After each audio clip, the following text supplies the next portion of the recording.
What up, you nerds? Fallout here, and on Saturday, September 1st, the revamped CROTA'S End raid returns to D2. And even though the raid ain't out yet, I figured now might be a good time for a refresher course on how the raid worked back in the day. I still do plan on putting out a new, fully updated raid guide over the weekend after completing it. Ring the notification bell for that, and if you watch me stream the new CROTA raid on day 1 on Twitch, you'll get a fancy new in-game D2 emblem thanks to Twitch rivals. But for now, let's go over how exactly the raid worked back in D1 so we can be better prepared for Saturday. It's worth noting that we have no idea what additional changes may come in the new CROTA'S End raid, but we can speculate down in the comment section. Okay, opening encounter. You have to form a bridge by standing on a large plate on the floor. Stand on it for a few seconds without getting off, you form the bridge, and you can now go to the very end and drop down into the darkness. Now that you're underground, this is the first real encounter, often referred to as the lantern encounter. Your goal here is to navigate a dark underground maze and get to the end without dying. There are 16 lanterns in total in this very dark underground area. While running around down here, your guardian will be infected with a debuff called Weight of Darkness, which will make you move slower over time. The only way to reduce this compounding debuff is to find and stand near one of the large glowing lamps sticking up out of the floor. The longer you stand near a lamp, the more your debuff will go down, but be warned though, you can't stand near a lamp forever. Once any guardian gets close to a lamp, it will reduce your debuff, but it will also begin to glow more until it explodes. If you're near a lamp when it explodes, you die. So the goal is to make sure that you're standing near the lamp as a group just long enough to get your debuff down, then book it to the next lamp to avoid the impending explosion. The entire time that you're doing this, Hive will be spawning and charging you repeatedly, so be prepared to do a mixture of fighting and running the whole way through. Here's a rough map of the original lantern encounter, courtesy of gamer guides. As you can see, there are a few chests along the way, unsure if those will still be around or in different locations in the D2 revamp. When you've reached the end of the lantern encounter, you'll find a very large plate in the ground. Stand on it to slowly build a much larger bridge. In D1, it took about a minute or so to summon the bridge. Hive will attack you repeatedly in this area, so probably a good idea for your local Radiant Warlock to drop their well around this time, as well as having your best ad clear loadout ready. When the bridge is fully constructed, cross it as a team and move forward to the next encounter. I bet money that if any part of the lantern encounter changes, it'll probably be that final part with the big plate, but I guess time will tell. Alright, next up we have what is commonly known as the bridge encounter. Yeah, I know, a lot of bridges in the CROTA raid. Your goal here is to get the entire team across the bridge, which can only be done in a very unique way. Like the lantern encounter, there will be no boss fight here, but there will be a wipe mechanic to avoid. There are two halves of the map, and they're nearly identical, the side that you spawn on and the far side of the bridge. Both sides of the map have a large floor plate in the very middle, and then two side plates, one on either side of the middle plate a few meters away. Each one of the side plates is home to a large annihilator totem, basically a giant glowing pillar. Standing on the very middle plate is how you form and keep up the bridge, but you won't be able to just cross it like normal. As you stand on the middle plate, unique sword-wielding Hive Knights will spawn in and try to kill you. Kill those knights and pick up the sword that they drop. Holding that sword is the only way you'll be able to cross the bridge. Trying to do so without a sword will result in you immediately dying. Because these sword-wielding knights spawn one at a time, that means you can only cross the bridge one guardian at a time. When your sword-wielding guardian crosses the bridge, they'll have to now kill a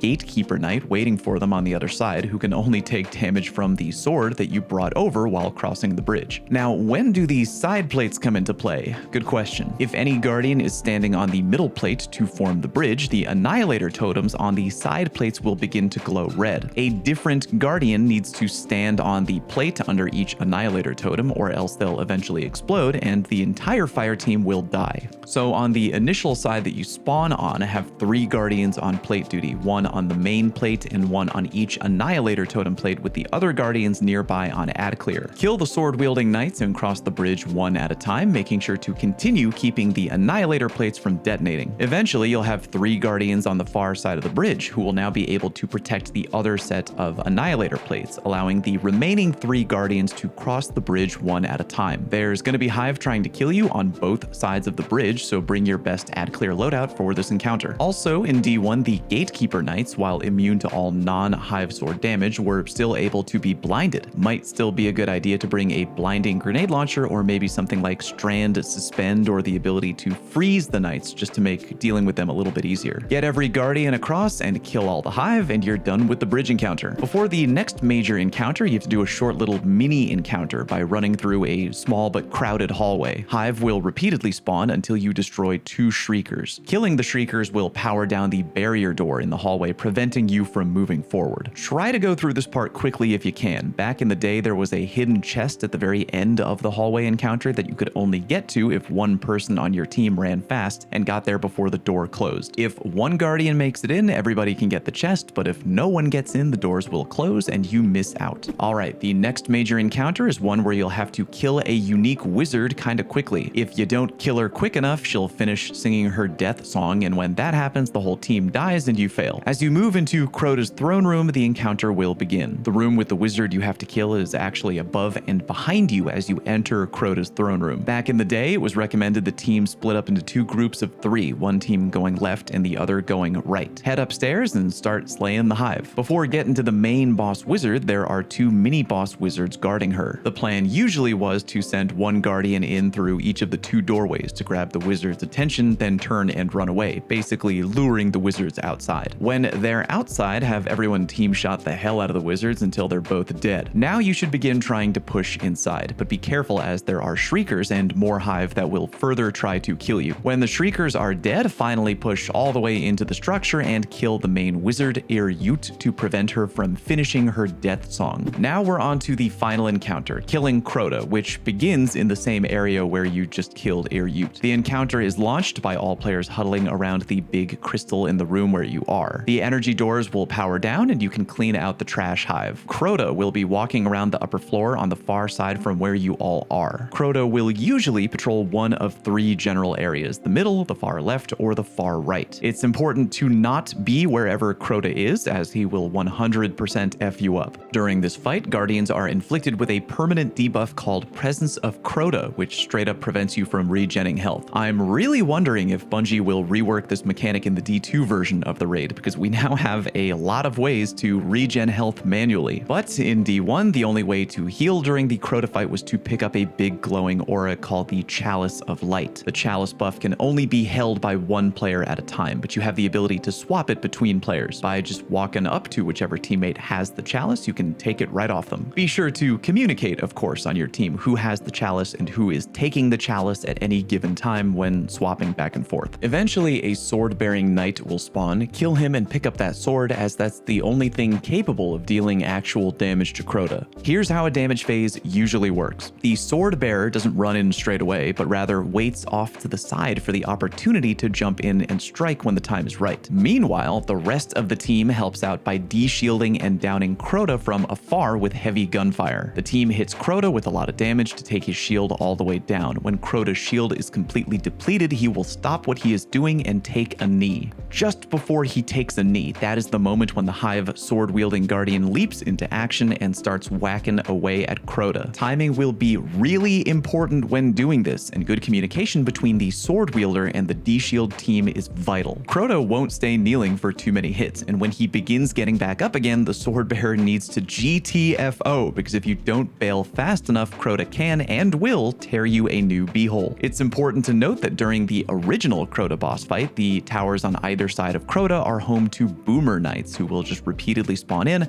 and are so annoying that teams usually had 2 Guardians specifically on just Boomer Knight duty and nothing else. The play was usually to chip down the Boomers and then pick them off right as your sword-wielding Guardian ran in to start whacking Crota so the Boomers wouldn't kill the sword guy. Another important mechanic to mention that I'm sure will be making a return in the D2 version of the raid, the Oversoul. If any Guardian on your team dies at any time during the boss fight, a huge green sphere will spawn in the sky behind Crota. You'll have to shoot and damage the Oversoul repeatedly until it settles down. If you don't do this, the Oversoul will explode and your entire team will die. Your biggest challenges back then, aside from the Boomer Knights, was having clear communication between the team de-shielding Crota to make him kneel and the sword user flying in at the right time. Again, you kinda wanted to call your sword guy in just before Crota actually gets de-shielded and goes down, because the window of time you have to start whacking is very brief. If your sword guy was too late, you wouldn't do enough damage before needing to GTFO, and if your sword guy was too early, Crota would stuff him into a locker. By the way, Crota will occasionally rotate to either the left or right side of the map, and when he does that, your plan should simply be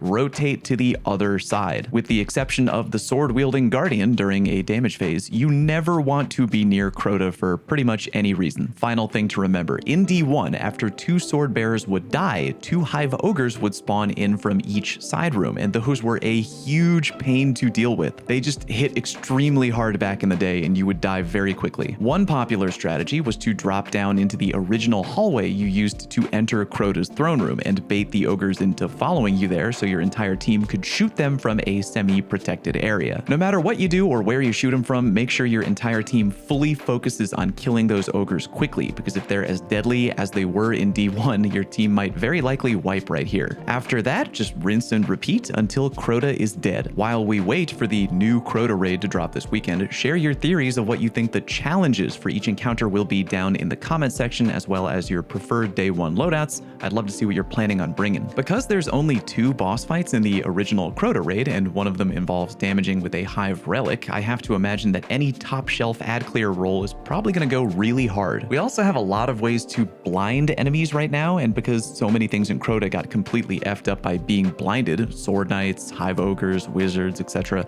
I'm 100% going to bring an auto-loading blinding nade launcher as well. Because healing is now so easy to do, I'm partially expecting that a challenge for the final boss fight might be something along the lines of never pick up the chalice of light or you fail. But it could also be something equally annoying. If the oversoul appears, you fail, you have to rotate the sword wielder each time or you fail, etc, etc. Again, I'll be making an updated raid guide when the new raid drops, and watch me on day 1 to get the unique D2 emblem via Twitch Rivals. Thank you very much for watching, good luck on your first 48-hour clear, and I'll see you on stream.